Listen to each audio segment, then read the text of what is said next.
e começar a falar. Aí pronto.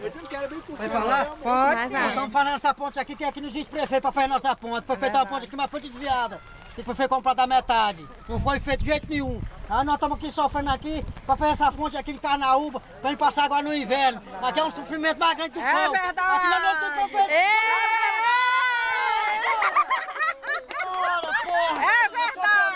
Essa promessa, entra um, entra outro, entra um, entra outro. É verdade. Quando acabar, nem vem.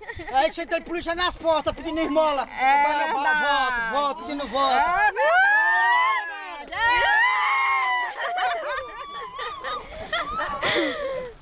E os trabalhadores, né, que passam pra lá e pra cá para Agora eu trabalhar. quero saber o que vai pagar, que nós estamos falando isso aqui. É verdade. É verdade. Trabalhei que é água na casa, essas cambadas de vagabundo aí. Aqui é pra eles passar quando for pedir os votos.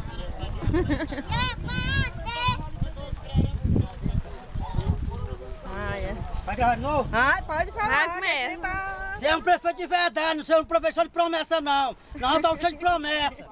Não quer vergonha na cara, não ser homem, na promessa de vocês, suas cambadas. Cambada de panelinha. É verdade. Nós somos palhação, façam vocês que precisam do pau. Prometendo que não faz, não cumpre. É verdade. Um já tá na internet. Pronto, parou. Gente, se o menino quarteiro foi lá pra Carnaúba. Cadê a moto do Didi? Didi, sua moto em ação. Tem que passar uma moto aí, bora. Fica essa cabuda nem vou comer. Olha, eu passar a ponte sem coisa. Ai, eu vou comer a moda.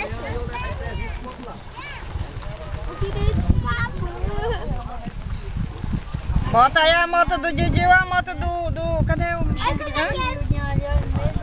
Não tô nem aí, o João ainda tem que morrer pra ir pra lá.